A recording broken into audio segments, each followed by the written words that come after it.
La commémoration séculaire de l'armistice est devenue un hommage national à tous les morts pour la France. Qu'est-ce donc un mort pour la France en 2020? Il y a un siècle, ouvriers et paysans français se sont retrouvés coude à coude dans les tranchées pour défendre le sol sacré de la patrie. Quel enseignement, quel devoir doit-il découler de ce don suprême? Est-ce un simple épisode de l'histoire sur lequel l'habitude nous commande de nous pencher respectueusement pour sortir le drapeau tricolore de la naphtaline et nous donner l'illusion collective que nous faisons encore nation?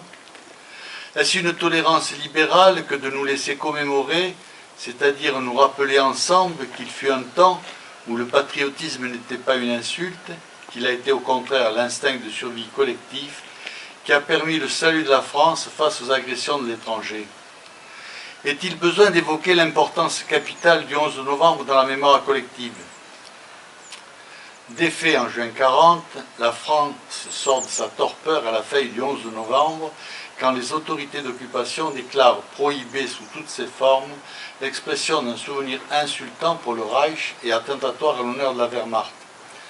Plus de 5000 étudiants et lycéens se dressent alors contre ce diktat de l'occupant et se réunissent spontanément sous l'Arc de Triomphe pour allumer la flamme du soldat inconnu. C'est cette flamme aujourd'hui qui doit parvenir jusqu'à nous. Nous devons l'approcher suffisamment de nous pour qu'elle fasse fondre les mauvaises graisses du matérialisme, qu'elle nous éclaire dans l'obscurité de la trahison, pour qu'enfin elle puisse nous redonner l'espoir d'abattre les rêves mortifères de l'ennemi qui aimerait nous voir disparaître dans la glaise des champs de bataille spirituels. Allons réchauffer nos cœurs refroidis et nos pommes amollies au feu sacré.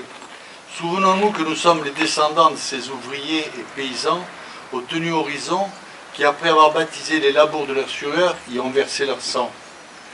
Notre unique héritage, c'est leur sang de sédentaire, celui qui a abreuvé le sol sacré, décuplé sa valeur par l'immense prix du sacrifice.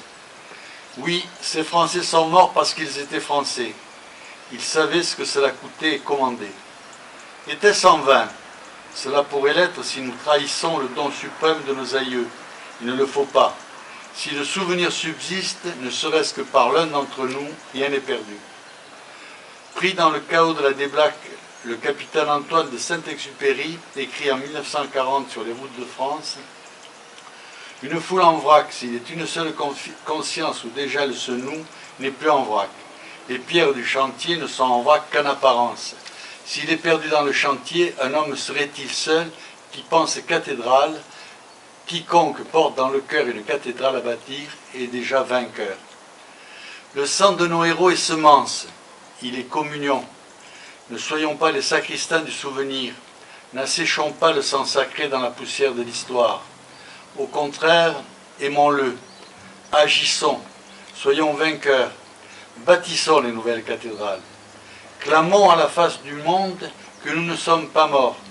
Grâce à eux, grâce à cette Verdun, de la Somme, de la Marne, du chemin des Dames, des Dardanelles, grâce à tous ceux qui donnent encore leur sang pour la France. Soyons dignes de leur amour, soyons dignes de la patrie. Vive la France!